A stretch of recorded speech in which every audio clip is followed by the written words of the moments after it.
Champions trophy ಆರಂಭಕ್ಕೆ ಇನ್ನು ಕೆಲವೇ ದಿನಗಳು ಮಾತ್ರ ಉಳಿದಿವೆ. ಈ ಟೂರ್ನಿಯ ಬೆನ್ನಲ್ಲೇ ಇಂಡಿಯನ್ ಪ್ರೀಮಿಯರ್ ಲೀಗ್ ಕೂಡ ಶುರುವಾಗಿದೆ. ಆದರೆ ಇದೀಗ ಚಾಂಪಿಯನ್ಸ್ ಟ್ರೋಫಿಗೆ ಇಬ್ಬರು ಪ್ರಮುಖ ಆಟಗಾರರು ಅಲಭ್ಯವಾಗಿದ್ದಾರೆ. ಈ ಇಬ್ಬರು ಆಟಗಾರರು ಈ ಬಾರಿಯ ಐಪಿಎಲ್ನಲ್ಲಿ ಆರ್ಸಿಬಿ ತಂಡದ ಕಣಕ್ಕಿಳಿಯಬೇಕಾದ ಪ್ಲೇಯರ್ಸ್. ಆರ್ಸಿಬಿ ತಂಡದಲ್ಲಿರುವ ಆಸ್ಟ್ರೇಲಿಯಾ ತಂಡದ ವೇಗಿ ಜೋಶ್ ಹ್ಯಾಜಲ್ವುಡ್ ಮುಂಬರುವ ಚಾಂಪಿಯನ್ಸ್ ಟ್ರೋಫಿಯಿಂದ ಹೊರಗುಳಿಯಲಿದ್ದಾರೆ.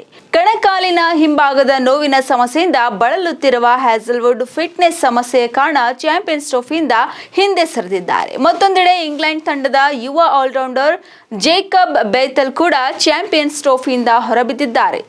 ಮಂಡಿ ರಜ್ಜು ಗಾಯದ ಸಮಸ್ಯೆಯ ಕಾರಣ ಬೇಥೆಲ್ ಭಾರತದ ವಿರುದ್ಧದ ಸರಣಿಗೆ ಹಾಗೂ ಮುಂಬರುವ ಚಾಂಪಿಯನ್ಸ್ ಟ್ರೋಫಿಗೆ ಅಲಭ್ಯವಾಗಿದ್ದಾರೆ. ಇದೀಗ ಚಾಂಪಿಯನ್ಸ್ ಟ್ರೋಫಿಯಿಂದ ಹೊರಗುಳಿದಿರುವ ಈ ಇಬ್ಬರು ಆಟಗಾರರು ಈ ಬಾರಿಯ ಐಪಿಎಲ್ನಲ್ಲಿ ಆರ್ಸಿಬಿ ಪರ ಕಣಕ್ಕಿಳಿಯುತ್ತಾರಾ ಎಂಬುದೇ ಪ್ರಶ್ನೆ.